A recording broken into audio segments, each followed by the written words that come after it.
আসসালামু আলাইকুম। সংবাদে আপনাদের সবাইকে স্বাগত জানাচ্ছি। আমি ফিরোজ তোহা। শুরুতেই আরবে কেবলস সংবাদ শিরোনাম।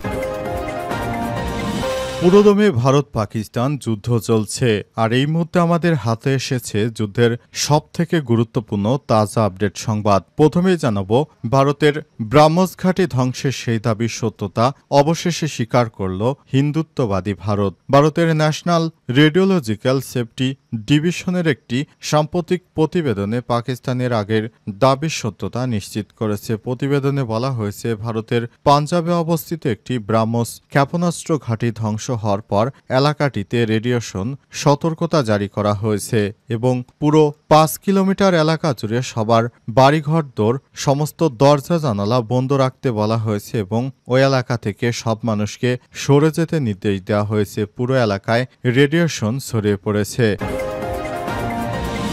এরপর জানাবো, মার্কিন পণ্যে শূন্য শুল্ক বাণিজ্য চুক্তির প্রস্তাব পাকিস্তানের। ভারতের পর এবার মার্কিন পণ্য আমদানিতে শূন্য শুল্কের দ্বিপক্ষীয় বাণিজ্য চুক্তির প্রস্তাব দিয়েছে পাকিস্তান। মার্কিন প্রেসিডেন্ট ডোনাল্ড ট্রাম্প পাকিস্তান ও ভারতের মধ্যে যুদ্ধবিরতিতে মধ্যস্থতা করার পরেই প্রস্তাব দিল ইসলামাবাদ। এদিকে লেবাননে জাতিসংঘের শান্তিরক্ষী মিশনে সেনাদের মারধর। বেসামরিক নাগরিকদের একটি দল একত্রিত হয়ে লোহা রড এবং কুড়াল নিয়ে জাতিসংঘের শান্তিরক্ষী মিশনে সেনাদের উপর হামলা করেছে। আজ লেবাননের দক্ষিণ অঞ্চলে এই ঘটনা ঘটে। এবারে জানাবো, রাশিয়ার স্থলবাহিনীর প্রধান জেনারেল ওলেগ বরখাস্ত।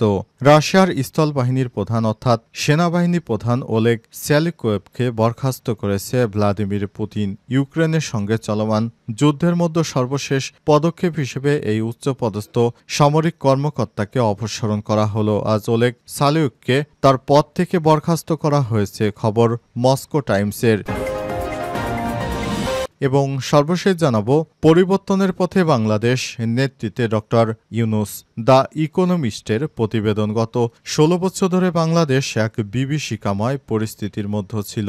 তাই বাংলাদেশের মানুষ একটি স্বাধীন সত্তা চায়। এ কারণে অন্তর্বর্তীকালীন সরকার ক্ষমতা গ্রহণ করার পর বাংলাদেশকে অনেক প্রতিকূল পরিবেশের মধ্য দিয়ে যেতে হয়েছে। তারপরও বর্তমান সরকার অনেকটা সফল হয়েছে। প্রিয় দর্শক, এতক্ষণ শুনছিলেন সংবাদ শিরোনাম, এবারে বিস্তারিত।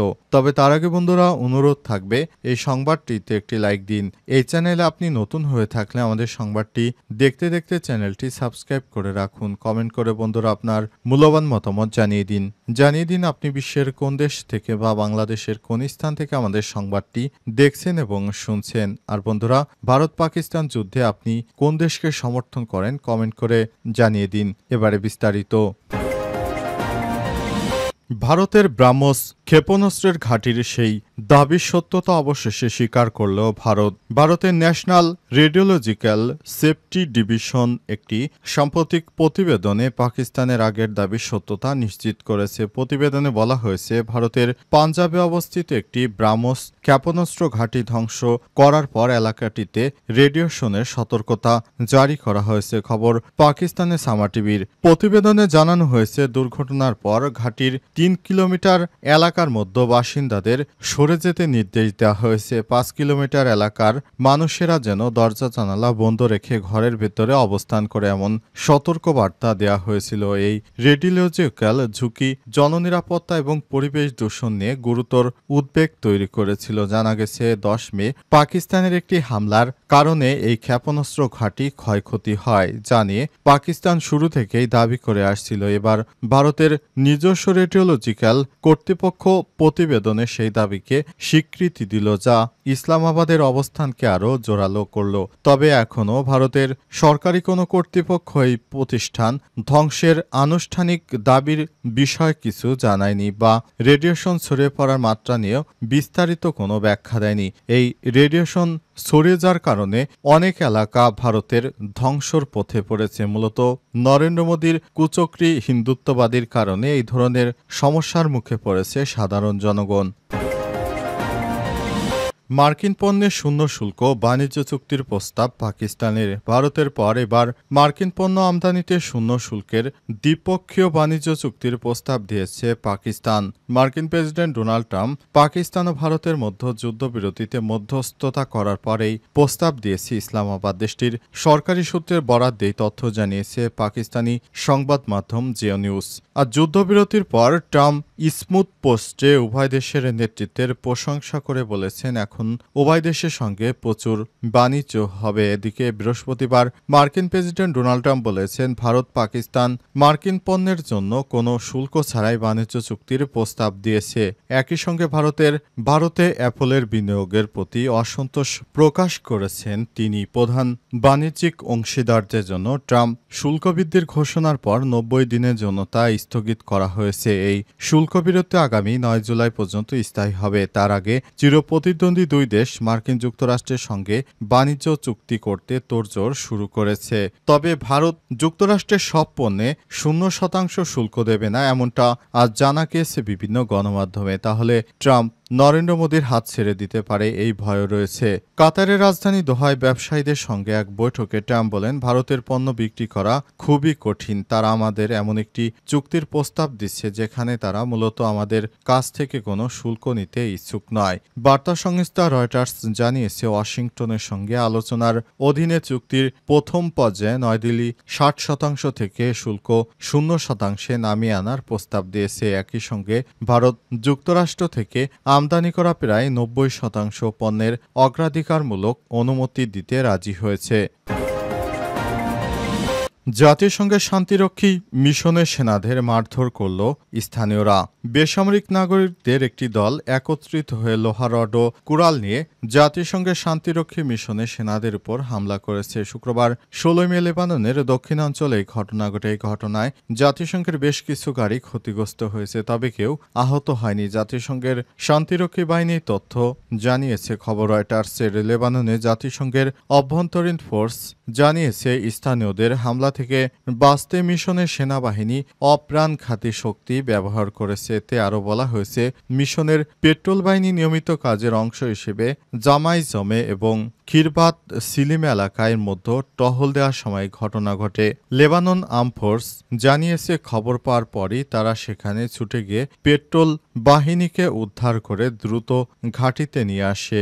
ইউএনআইএফআইএল জানিয়েছে ওই টহল পূর্ব নির্ধারিত ছিল এবং এলএএফ এর সঙ্গে সমন্বয় করে করা হয়েছে। জাতিসংঘের শান্তিরক্ষা মিশন জোর দিয়ে বলেছে নিরাপত্তা কাউন্সিলের রেজুলেশন 1701 অনুযায়ী লেবানন আর্মড ফোর্সেসের সহযোগিতা ছাড়াও মিশনে অংশ নেওয়া সেনাবাহিনীর স্বাধীনভাবে এলাকা টহল দেওয়ার অধিকার রয়েছে।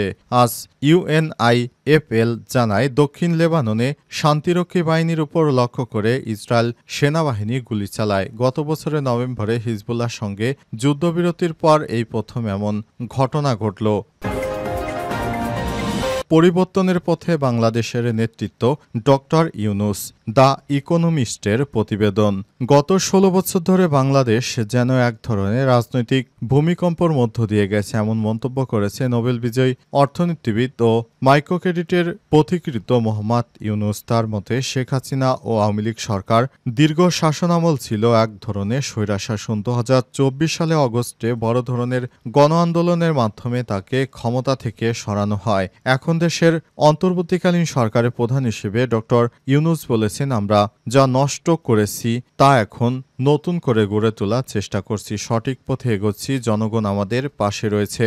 শেখ হাসিনার পতনের পর তার সরকারের নানা দুর্নীতি চিত্র সামনে এসেছে। একটি প্রতিবেদনে বলা হয়েছে প্রতি বছর প্রায় $16 বিলিয়ন দেশ থেকে পাচার হয়েছে। তার বিরুদ্ধে খুন, অপহরণ এবং গণহত্যার মতো মামলাও হচ্ছে। যদিও তিনি এসব অস্বীকার করেছেন। সব রাজনৈতিক দল এখন এমন এক অবস্থা চায় যেখানে আবার কেউ যেন এত ক্ষমতা কুক্ষিগত করতে না পারে। শেখ হাসিনা দেশ ছাড়ার পর সেপ্টেম্বর থেকে ইউনূস বিভিন্ন খাতে সংস্কারের জন্য একাধিক কমিশন গঠন করেছে, যেমন নির্বাচন ব্যবস্থা, বিচার ব্যবস্থা ও সংবিধান সংস্কার কমিশন। এসব কমিশনে দেশের শিক্ষক, গবেষক ও বিশেষজ্ঞরা কাজ করছেন। সব সুপারিশ নিয়ে কাজ করছে একটি বড় কমিশন, জাতীয় ঐক্যমত্য কমিশন। তারা এখন পর্যন্ত 166টি প্রস্তাব দিয়েছে এবং দেশের 35টি রাজনৈতিক দল এতে মতামত দিয়েছে। এই কমিশন জুলাই সনদ নামে একটি নীতিমালা তৈরি করেছে, যাতে নির্বাচনের পথ তৈরি এবং নতুন বাংলাদেশ গড়া সম্ভব হয়।